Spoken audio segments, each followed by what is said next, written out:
The first time I saw him smile at my brother, I wanted to throw my coffee across the room. Not because I was jealous, well, maybe I was, but because it was the kind of smile you didn't waste on someone you weren't planning to see again. It was late September in Portland, Oregon. The air crisp enough to make you crave warmth that coffee couldn't give. My brother, Mason, had just come back from a summer internship in New York, and we were meeting at this small neighborhood café Cedar Bina place that smelled like cinnamon and hope.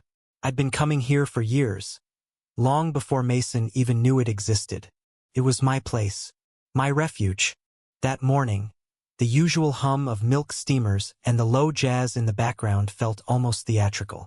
Because that's when he walked in from the back room, the manager I'd never seen before. He was taller than I expected, maybe 6 foot, with messy dark hair and a sleeve of tattoos peeking from under his rolled-up denim shirt. And those eyes, God, they were the kind of eyes that didn't just look at you, they read you. "Hey, Mason!" he called out like they'd known each other forever. And Mason, traitor that he was, grinned right back. I froze mid-sip. "Since when do you know the coffee guy?" I asked, my voice coming out sharper than intended. Mason smirked. "Since 2 weeks ago. We met at a mutual friend's party. This is Evan. He runs the place." Evan leaned against the counter, his smile easy but his gaze curious. "And you must be Liam," he said, like my name had been passed to him with a certain weight. "Mason's brother. He's told me about you." My chest tightened for reasons I didn't want to name. "All lies, I hope?" I muttered, forcing a half-smile. He laughed a deep, warm sound and slid me a coffee I hadn't even ordered. "On the house. Mason said you like it strong." Mason looked between us, his expression unreadable. "You two should hang out sometime," he said. I wanted to say no. I wanted to tell him I didn't share well, especially not with someone who could pull a perfect cappuccino and a perfect smile in the same breath. But the truth was, I already knew I was going to see Evan again. And not just for the coffee. The days that followed blurred into a rhythm.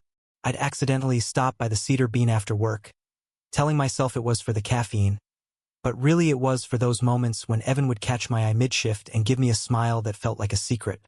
He wasn't the type to flirt loudly. He didn't need to.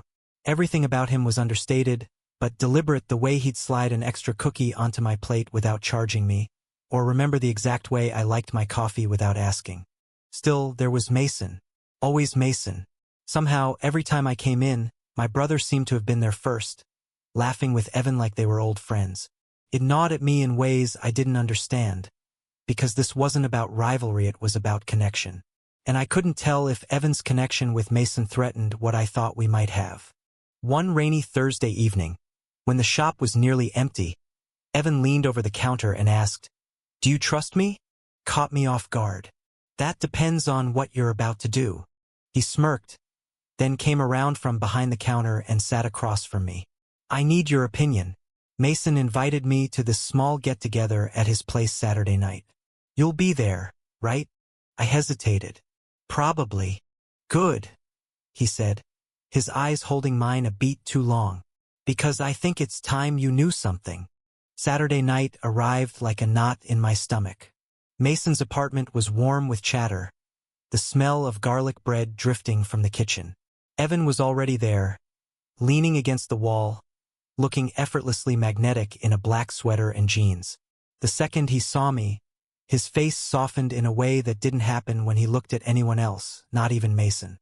When Mason went to grab more drinks, Evan took the chance to pull me aside into the quiet of the balcony. "Your brother and I," he began, then stopped, as if weighing every word. "We're just friends. I need you to know that." I blinked. "Why are you telling me this?" "Because I've been wanting to ask you out since the first day we met," he said, voice low but steady. "But I didn't want you thinking I was using him to get to you." The city lights reflected in his eyes, and for the first time, I let myself believe this wasn't in my head. That maybe, in some quiet, unspoken way, he'd been choosing me all along. I didn't answer with words. I just stepped closer until our shoulders brushed, the cool air carrying the faint scent of coffee and rain from his sweater. And when he smiled, it wasn't the one he gave to customers or to Mason, it was mine. Thank you for listening.